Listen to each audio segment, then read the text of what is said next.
ሰላም ሰላም ቅዱሳን የእግዚአብሔር ቤተሰቦች የእግዚአብሔር ጸጋና ሰላም ይብዛላችሁ። እግዚአብሔር ደግሞ በእንደዚህ አይነት መንገድ እንደገና እድል ሰጥቶን ስላገናኘን የእግዚአብሔር ስም ለዘላለም የተባረከ ይሁን። ምህረት ቸርነቱን ያላጎደለብን እግዚአብሔር ጥበቃውን አብዝቶ እግዚአብሔር ፊቱን ወደኛ መልሶ እንደገና ደግሞ ይህንን እድል እኔም አግኝቼ በእንደዚህ አይነት መንገድ ደግሞ የእግዚአብሔርን ቃል እንዳካፍል ከእናንተ ጋር ህብረት እንዳደርግ እግዚአብሔር እድሉን ስለሰጠኝ በጣም እጅግ አድርጌ አመሰግናለሁ። ተባረኩ። ወደ ቃሉ ከማለፋችን በፊት እንጸልያለን በእግዚአብሔር ፊት። ሃሌሉያ።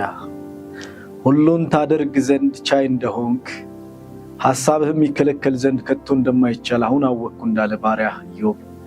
የዘላለም አምላክ እግዚአብሔር ሆይ ሁሉን የማድረግ መብት ስልጣን ያለ በሁሉ ላይ ስልጣን ያለ አምላካችን እግዚአብሔር ሆይ በጌታ በኢየሱስ ክርስቶስ ስም ስልጣን ስለዚህ ጊዜና ሰዓት ስለተሰጠን እድል ስለበዛልን ቸርነትና ምህረት በኢየሱስ ስም እናመሰግናለን። እግዚአብሔር መንፈስ ቅዱስ ከዚህ በኋላ ያለውን የቃል ጊዜ እግዚአብሔር የትምህርት ጊዜ እንድትባርክልን መንፈስ ቅዱስ ይህንን መልእክት ለሚሰሙ ሁሉ መጽናናት እንዲሆንላቸው መልስ እንዲሆንላቸው ባሉበት መንገድ በሚያልፉበት የህይወት ጎዳና ሁሉ እግዚአብሔር መንፈስ ቅዱስ በኢየሱስ ስም እንድታገኛቸው አብሮነትህ እንዲገባቸው እንዲበራላቸው በጌታ በኢየሱስ ስም ጸልያለሁ። የዮሴፍ አምላክ በጌታ በኢየሱስ ስም ለያዕቆብ መንፈሱም ልቡም ታደሰ እንደሚል ይህንን ቃል የሚሰሙ ሁሉ ልባቸው መንፈሳቸው የታደሰ ይሁን። በተለያየ ነገር የተያዙ ይፈቱ ይለቀቁ። እግዚአብሔር ሆይ ቃልህን ባርክልን። ለሚሰማም ጸጋን አብዛ፣ ለሚናገርም ለኔም ለባሪያ ጸጋ እንድታበዛ በኢየሱስ ስም እንጸልያለን። አሜን። እግዚአብሔር ለዘላለም የተባረከ ይሁን። እንግዲህ እግዚአብሔር እንደገና እድል ሰጥቶን በእንደዚህ አይነት መንገድ ተገናኝተናል። እኔ ቄስ ድንቁ እባላለሁ። እግዚአብሔር በዚህ በቅስና አገልግሎት ደግሞ እንደገና በዚህ የመጀመሪያ ስብከት ነው። በነገራችን ላይ ቄስ ከሆንኩ በኋላ በእንደዚህ አይነት አገልግሎት ስመጣ እግዚአብሔር ይህን እድል ደግሞ ስለሰጠን በጣም እጅግ አድርጌ አመሰግናለሁ። ይህንንም አገልግሎት ያዘጋጁ ወንድሞች፣ በዚህ አገልግሎት እየተጉ ያሉ ቅዱሳን እግዚአብሔር አምላክ ይባርካቸው። እግዚአብሔር ያለምልማቸው፣ ራእይ ይጨምርላቸው። ከዚህ የበለጠ እግዚአብሔር ክብር ይስጣቸውና በጣም የሚገርም ራእይ ነው፣ የሚገርም የወንጌል ስርጭት ነው። ይሄ ደግሞ ሌላኛው አካል ስለሆነ ማለት ነው። እግዚአብሔር ለዘላለም የተባረከ ይሁን። ያው የማገለግለው በፍቼ መካነ ኢየሱስ ቤተክርስቲያን ነው። እግዚአብሔር ደግሞ እንደዚህ አይነት ጸጋ ስላበዛልን በእንደዚህ አይነት ክብር እግዚአብሔር ስላስቀመጠን እግዚአብሔር የተባረከ ይሁን። በዚህ መንፈስ እግዚአብሔርን ቃል አብረን እናያለን። ዛሬ እግዚአብሔርን ቃል አብረን የምናይበት ርዕስ ዮሴፍ በሕይወት አለ በሚል ርዕስ ነው። ዮሴፍ በሕይወት አለ። በነገራችን ላይ ይህንን ርዕስ ይህንን ቃል ያዕቆብ ሲሰማ ነፍሱም መንፈሱም ታደሰ ይላል። ዮሴፍ በሕይወት አለ የሚለውን ቃል ለሱ ትልቅ ትርጉም አለው። ምክንያቱም ከነፍሱ ከሕይወቱ ጋር የሚያያዝ ከያዕቆብ ተስፋም ጋር የሚገናኝ ነገር ስላለው የዮሴፍ በሕይወት መኖር ለያዕቆብ ታሪክ መቀየር ለያዕቆብ ነፍስ መታደስ ምክንያት ስለሆነ ዛሬ የምናየው እንግዲህ ስለ ዮሴፍ ታሪክ ይሆናል። ይህንን ታሪክ በተለያየ መንገድ ተሰብኳል፣ ሰብካችኋል። ዛሬ ደግሞ መንፈስ ቅዱስ በተለያየ እኔ በገባኝ መንገድ እናገራለሁ። መንፈስ ቅዱስ ያስተምረናል።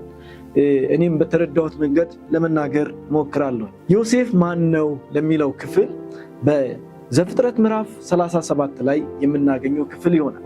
ይሄ ክፍል ዮሴፍ የራሔል ልጅ እንደነበረ ያዕቆብ ይወዳት ከነበረው ሴት እንደተወለደ እና የዮሴፍ እድገትን ስንመለከት ዮሴፍ በእናትና በአባት ብቻ ያደገ አይደለም። እናቱ ወዲያ ወንድሙ የዮሴፍ ወንድም ቢንያም ከተወለደ በኋላ እንደሞተች መጽሐፍ ቅዱስ ይናገራል። በወሊድ ምክንያት እንደሞተች። ከዛ እናት የለው፣ ግን ደግሞ አባቱ ያዕቆብ በጣም ይወደው ነበር ይላል መጽሐፍ ቅዱስ። በጣም ይወደው ነበር እና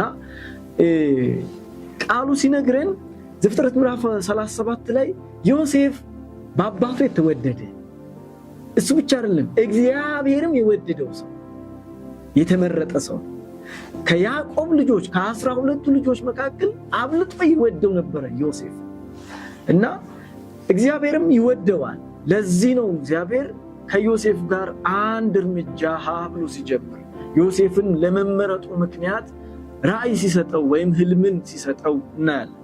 2 ህልሞችን አለመ። ይሄ ያለመውን ህልም ለአባቱ ለቤተሰቡ ለሁሉ አወራቸው ይላል፣ ነገራቸው። እንደተወደደ ወንድሞቹ ስለሚያውቁ ደግሞ እጅግ በጣም ይጠሉት ነበር። የበለጠ እንዲጠሉት ያደረጋቸው ደግሞ ህልሙን ሲነግራቸው ፀሐይና ጨረቃ 11 ከዋክብት ለኔ ወድቀው ሲሰግዱልኝ አየሁ። መጀመሪያም ይጠሉታል። ያዕቆብ ደግሞ በጣም ስለሚወደው ለዮሴፍ በህብር ያጌጠች ቀሚስ ገዝቶለት ነበረ እና እነሱ ፊት ያንን ቀሚስ እያደረገ ሲመላለስ ሲወጣ ሲገባ በቅናት መንፈስ ያዩት ነበር። ወንድሞቹ ናቸው፣ የአባቱ ልጆች ናቸው፣ ግን አይወዱትም። አብረው ነው የሚኖሩት፣ አብረው ነው የሚመገቡት፣ ህብረት የሚያደርጉት አብረው ነው፣ ግን አይወዱትም፣ ይጠሉት ነበር። ከህልሙ ደግሞ የተነሳ እጅግ በጣም አብዝተው ጠሉት። በወንድሞች መካከል መጠላትን ያደረገው እኔ ሲገባኝ እንደተረዳው እግዚአብሔር ራሱ ነገር ለመፈለግ ይህን ሐሳብ በእነሱ ልብ ውስጥ ያስቀመጠ ይመስለኛል። ለምን ብትሉ የመጨረሻውን ክፍል ስትመለከቱ ይህን ክፍል ስናይ ልክ እዛው 37 ላይ ከዛ ወደ 38 ስናልፍ አባቱ ያዕቆብ ወንድሞቹ ያሉበትን ሁኔታ ሂድና አጣርተ ይዘህልኝና ወሬ ይዘህልኝና ብሎ ምሳ እሸት አስይዞ ቋጥሮ ዮሴፍ እንደላከው የእግዚአብሔር ቃል ይነግረናል። ዮሴፍ ከተላከ በኋላ ከሄደ በኋላ በሩቅ መንገድ ላይ መንገዱ ጠፍቶበት አንድ ሰው አገኘው ይላል። መንገዱ የጠፋበትን ዮሴፍ ተቅበዘበዘ ይላል። እግዚአብሔር በዮሴፍ ላይ ታላቅ ዓላማ አለው። እግዚአብሔር በዮሴፍ ላይ ትልቅ አጀንዳ አለው፣ ትውልድን የማትረፍ ነገር። ግን እግዚአብሔር ለዮሴፍ የነገረው መጨረሻውን እንጂ የሚያልፍበትን አልነገረው። ይህንን መልእክት የምትሰሙ ቅዱሳን እግዚአብሔር ቤተሰቦች፣ ይህንን ቃል የምትሰሙ የመጨረሻውን ነገር እግዚአብሔር ነግሮታል። ምን ሊሆን እንደሚችል፣ ምን ሊያደርግለት እንደሚችል እግዚአብሔር ነግሮታል። የሚያልፍበትን ግን አልነገረውም፣ አያውቅም ዮሴፍ። ስለዚህ መንገድ ጠፍቶበት ወደ ወንድሞቹ ጋር ሲሄድ እሸት የያዘው ምግብ የያዘው ዮሴፍ፣ መልእክት የያዘው ዮሴፍ፣ ራእይ የያዘው ዮሴፍ መንገድ ጠፋበት እና አንድ ሰው አገኘው ይላል እግዚአብሔር ቃል። የዮሴፍን መንገድ የሚያውቅ አንድ ሰው አገኘው እና ወዴት ትሄዳለህ? ወደ ወንድሞቼ እሄዳለሁ፣ ወንድሞች ያሉበት ይሄ ነው ብሎ ነገረው። የዮሴፍን መንገድ የሚያውቅ ነው ይሄ ሰው። ሰው ይለዋል፣ ግን ይሄ ሰው ለዮሴፍ የተላከ የሰው መልአክ ነው። እግዚአብሔር ስሙ ለዘላለም የተባረከ ይሁን። መንገድ ሲጠፋበት መንገድ የሚመራ እግዚአብሔር የላከለት እና ወንድሞቹ በሩቅ ባዩት ጊዜ ይላል፣ በሩቅ ባዩት ጊዜ ያ ህልመኛ መጣ፣ እንግደለው ተባባሉ። ሮቤል ግን ወንድማችን ነው፣ ለምን እንገለዋለን? ከምንገለው ጉድጓድ ውስጥ ብንጥለው ይሻላል፣ ስጋችን ነው። እሺ ይሄ እንደው ምርጥ ሐሳብ፣ ወቅ ሐሳብ ነው። ዮሴፍ እንደደረሰ ይላል የለበሳትን ህብር ቀሚስ ከወንድሞቹ የሚለይበትን ያንን ልብስ አወለቁት ይላል። በነገራችን ላይ ካወለቁለት በኋላ እንደገና ወስደው እሱ ያልተዘጋጀበት ጉድጓድ ውስጥ ጨመሩት ይላል። ይሄ ሁሉ ሲሆንበት በዮሴፍ ላይ እየሳቀ ይመስላችኋል? ዋው በጣም ይገርም ነው የሚል ይመስላችኋል? አይደለም። እያለቀሰ በወንድሞቹ የደረሰበት ትልቅ የክፋት ሴራ አሌክስ ማን በቃ ለቅሶ ራሱ ይለያል፣ ይጮሃል። ለምንድነው እግዚአብሔር ዝም የሚለው? ራእይ የሰጠው እግዚአብሔር ለምን ዝም አለ? ንጉሥ ትሆናለህ ያለው እግዚአብሔር ለምን ዝም አለ? እዚህ ሰዓት ይህንን ለምንድነው ለዮሴፍ ያልነገረው? እግዚአብሔር አለው ነገር። በእንደዚህ አይነት ሁኔታ ውስጥ ሆኖ ቅንነቱን የማይጥል ዮሴፍ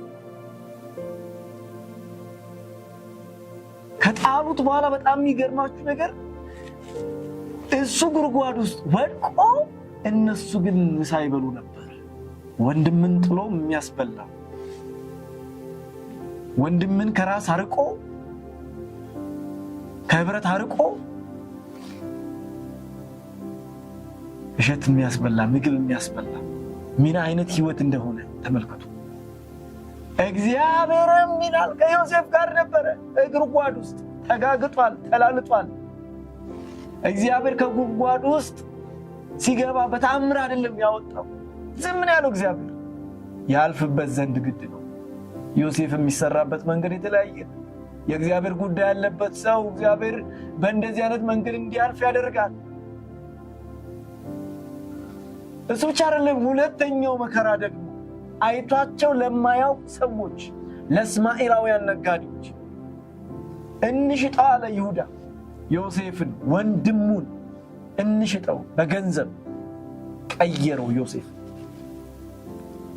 የዚህ ሰዓት ሲሸጥ የሚሰማው ስሜት፣ የልቡ ሐዘን፣ ለቅሶ፣ ድምፁ፣ ሁሉ ነገሩ እስኪያስቡት ጩኸቱ፣ የሲቃ ጩኸት እባካችሁ እያለ እየለመነ በ20 ብር ሸጡት። እባካችሁን እየለመነ አታድርጉት እያለ እየለመነ። እግዚአብሔርም ከዮሴፍ ጋር ነበረ። ለምንድን ነው እግዚአብሔር ዝም የሚለው? ለማያውቃቸው ሰዎች ሲሸጥ፣ እርቃኑን የተሸጠው ሲሸጥ እግዚአብሔር ለምንድን ነው ዝም የሚለው? በዮሴፍ ውስጥ ትውልድ አይቷል። እግዚአብሔር ትውልድን አይቷል። እንዴት አድርጎ ሊያተርፍ እንደሚችል እግዚአብሔር ትውልድ አይቷል። በጣም በሚሊዮን የሚቆጠር ትውልድ አይቷል። ይህንን መልእክት ለምትሰሙ ለእናንተ በህይወታችሁ እግዚአብሔር ያለው ሌላ የሚሆንባችሁ ሌላ ለሆነባችሁ ይህ መልእክት ለእናንተ ነው። እግዚአብሔር የተናገረው ሌላ፣ ያለፋችሁበት የህይወት መንገድ የህይወት ውጣ ውረድ ሌላ ለሆነባችሁ እግዚአብሔር አለው ጉዳይ። ረስቶ ትቶ አይደለም። እግዚአብሔር ሲሸጥም ከዮሴፍ ጋር ነበር። ጉድጓድ ሲገባ ከዮሴፍ ጋር ነበር። ተቀይሞት አይደለም ዮሴፍ አይደለም። የእግዚአብሔር ሥራ ታላቅ። እንደገና ከሄደ በኋላ ዮሴፍ መልካም ሰው ነው፣ ታማኝ ሰው ነው። በጣም ይገርማችሁ፣ ቅንነቱ፣ ታማኝነቱ፣ ማስተዋሉ፣ እግዚአብሔርን መፍራቱ ሲሸጥ አልጣለውም፣ አልተውም። ታማኝነቱ ሳይፈልጉ ሲቀሩ የጲጢፋራ ሚስት አብሯት እንዲተኛ ስትፈልግ ማንም ሊያየው ሰው እኮ የለም። ማንም ሊያየው ሊወቅሰው የሚችል ሰው የለም። ታማኝነቱን የሚጠብቅ ሰው ነው ዮሴፍ። በነገራችን ላይ ታማኝነት ውጤት ነው። ተፈትኖ የሚያልፍ ውጤት ነው ታማኝነት። እኔ ታማኝ ነኝ በማለት አይደለም ታማኝነት የሚገለጠው። ታማኝነት ውጤት ነው። ተፈትኖ ያለፈ እንትና ታማኝ ነው፣ በዚህ ጉዳይ ላይ እንዲህ ቢሆን ይሻላል ተብሎ ምስክርነት ይሰጣል። ምክንያቱም አልፏላ። ዮሴፍ ታማኝነት በፈተና ውስጥ እንዲህ ያለ ክፉ ነገር በእግዚአብሔር ፊት አላደረገም። ምክንያቱም አንቺ ለኔ ያልተሰጠሽም ይችላል ማድረግ ይችላል። የእግዚአብሔርን አብሮነት ከሀገር የማይቀይር ሰው አየኝ አላየኝ ብሎ የማይቀይር ሁሉ ጊዜ የእግዚአብሔር አብሮነት ከሱ ጋር ይሆን ታማኝ ሰው። እሱ ብቻ አይደለም። ዮሴፍ ሲሸጥ ማነው እስር ቤት ሲገባ ዮሴፍ እግዚአብሔር ዝም አለ። ቃሉ የሚነግረን እግዚአብሔርም ከዮሴፍ ጋር ነበር። ማስተዋሉ ማይጎድል የእግዚአብሔር ሐሳብና የዮሴፍ ሐሳብ እስር ቤት ውስጥ ምን ያህል እንደተለያየ ታያላችሁ። እኔ እዚህ እስር ቤት ውስጥ የታሰርኩት መልካም ለሚሆንለት እስረኛ የተናገረው ቃል፣ እኔ እዚህ እስር ቤት ውስጥ የታሰርኩት በውሸት ነው፣ እኔ እዚህ ሀገር ነዋሪ አይደለሁ፣ እኔ እንደዚህ ነኝ ብሎ ስለራሱ ብዙ ነገር መናገር ጀመረ። እግዚአብሔር ግን ያልፍበት ዘንድ ግድ ብሎ ነበር። ለምን ካላችሁ ምዕራፍ 45 ቁጥር 4 ጀምሮ የእግዚአብሔር ቃል እንደዚህ ይላል። ዘፍጥረት ምዕራፍ 45 ቁጥር 4 ወንድሞቹም ይመጡ ነበርና ይመላለሱ ዘንድ አልቻሉ፣ በፊቱም ደንግጠው ነበርና ዮሴፍም ወንድሞቹን ወደ እኔ ቅረቡ አለ። ወደ እርሱም ቀረቡ፣ እንዲህም አላቸው፣ ወደ ግብፅ የሸጣችሁኝ እኔ ወንድማችሁ ዮሴፍ ነኝ። አሁንም ወደዚህ ስለሸጣችሁኝ አትዘኑ፣ አትቆርቆሩ። እግዚአብሔር ሕይወትን ለማዳን በእናንተ ፊት ወዶኛልና። የዮሴፍ የመጨረሻው ቃል እንኳን አደረጋችሁብኝ፣ እንኳን ሸጣችሁኝ፣ እንድትተርፉ ምክንያቱ እኔ ነኝ። አሁን የዮሴፍ የመጨረሻው ንግግር በጣም የሚገርማችሁ ነገር እንኳን እንደዚህ ያደረጋችሁብኝ። አይገርምም? በሕይወታችሁ ያልጠበቃችሁት ነገር ለሚሆንባችሁ እግዚአብሔር ለአንድ ነገር እያዘጋጃችሁ እንደሆነ ቢሆንስ? እግዚአብሔር ለትውልድ ምክንያት እያደረጋችሁ ቢሆንስ? የመልስ ሰው እያደረጋችሁ ቢሆንስ? በምትሰሩት ስራ ላይ ሁሉ፣ በምታገለግሉት በየትኛውም ስፍራ ባላችሁበት ሁሉ ላይ እግዚአብሔርን ደስ አሰኙ። ለእግዚአብሔር ኑሩ። የኛ ክርስትና የኛ ታማኝነት ቸርች ስንመጣ ብቻ መሆን የለበትም። በነገር ሁሉ አይታችኋል የዮሴፍን ሕይወት። ዮሴፍ ሲሸጥም እስር ቤት ሲገባ ጲጢፋራ ቤትም ሲገባ እግዚአብሔር ያየኛል የሚል የቅድስና ሕይወት ውስጥ የሚኖር ታማኝ አገልጋይ በእግዚአብሔር ልብ ውስጥ ያለ። በምትሰሩ ስራ ላይ እግዚአብሔር ያያችኋል። በለቅሷችሁ እግዚአብሔር ያያችኋል። በደስታችሁ ጊዜ እግዚአብሔር ያያችኋል። ምንም ነገር ባልተሳካ ጊዜ፣ ባዶ በሆነበት ጊዜ ሁሉ እግዚአብሔር ያያችኋል።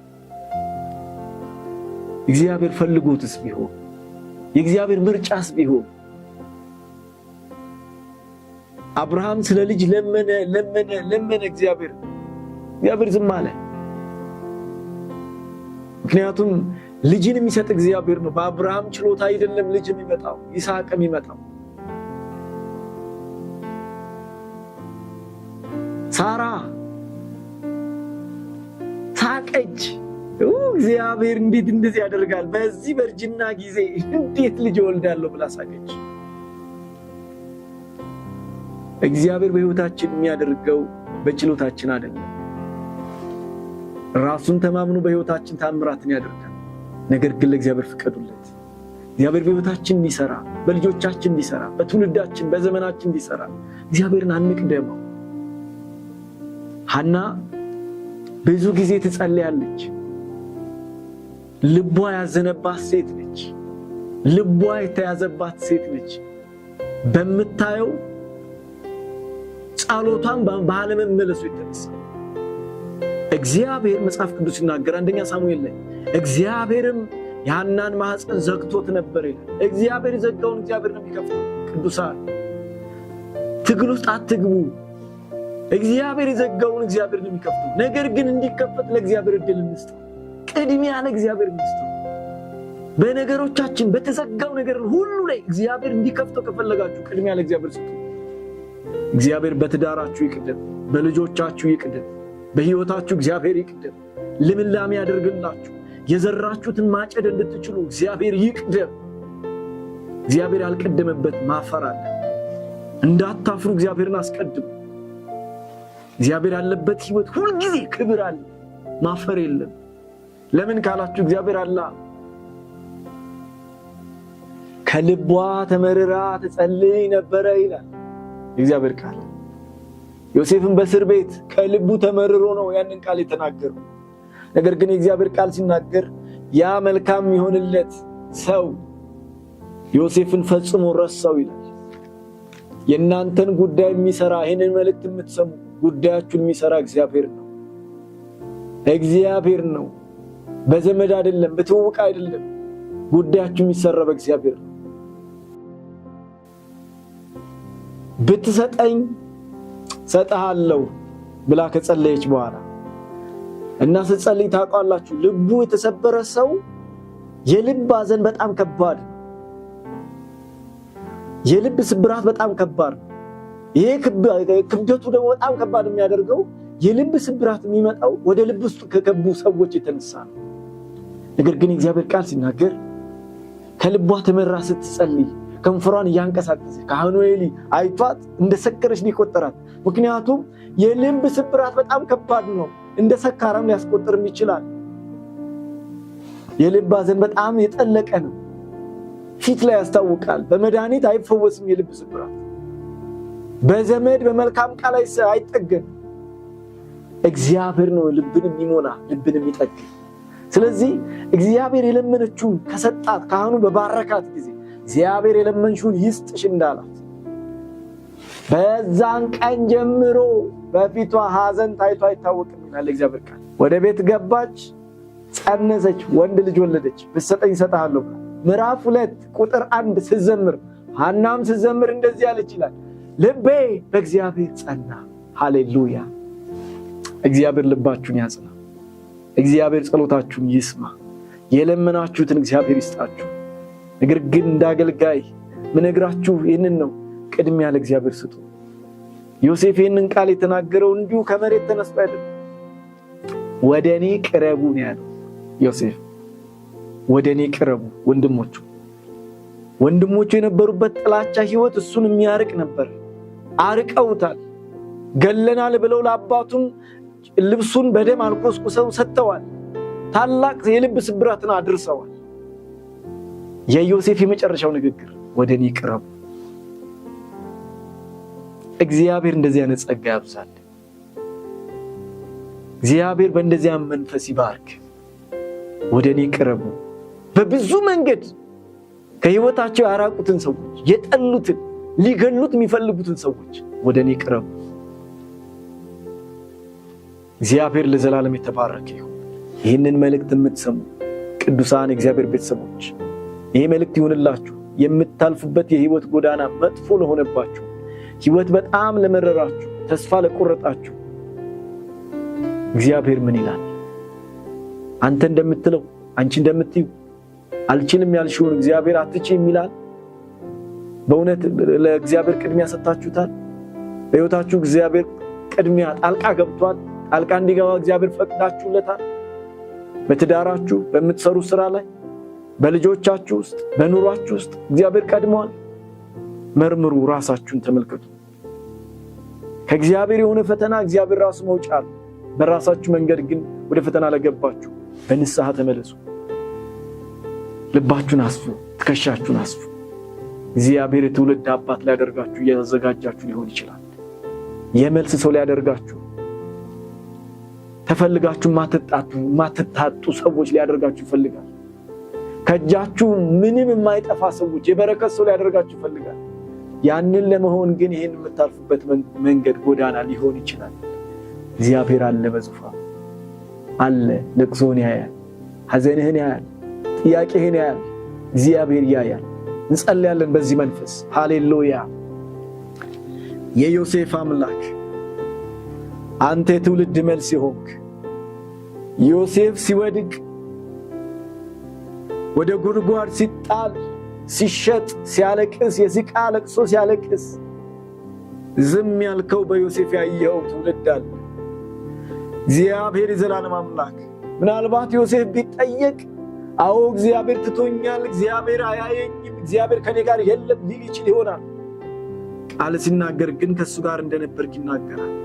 እግዚአብሔር መንፈስ ቅዱስ እጸልያለሁ በዚህ ሰዓት ይህንን መልእክት ለሚሰሙ በኢየሱስ ስም የዮሴፍ አምላክ እንድትገለጥ፣ አይናቸው እንድታበራ፣ አብሮነት እንዲገባቸው በኢየሱስ ስም እጸልያለሁ። ጌታ ሆይ እበለጽጋለሁ፣ ባለስልጣን ሆናለሁ ብሎ አይደለም የተሸጠው፣ አይደለም ወደ እስር ቤት የተጣለው፣ ከአንቺ ጋር አልተኛም ብሎ ወደ እስር ቤት ሲጣል ንጉሥ ሆናለሁ ብሎ አስቦ አይደለም። ነገር ግን ህይወቱን እንደኖረ በጌታ በኢየሱስ እግዚአብሔር ሆይ እንዳበለጸከው፣ ከፍ እንዳደረከው፣ አንተን አስቀድሞ እንዳላፈረ እግዚአብሔር መንፈስ ቅዱስ የሚያልፉበት ይህንን መልእክት የሚሰሙ የሚያልፉበት የህይወት ጎዳና በጣም በጣም ላቃታቸው ሁሉ መንፈስ ቅዱስ ሆይ እንድታበረታ፣ እንድትገለጥላቸው በጌታ በኢየሱስም ህይወትን ቅድስናን መኖር እንዲችሉ ጸጋ እንድታበዛ ለምንሃለሁ።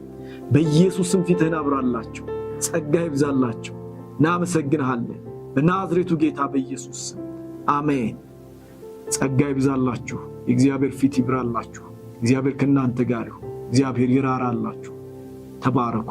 እግዚአብሔር ሰላም ከእናንተ ጋር ይሁን። አሜን።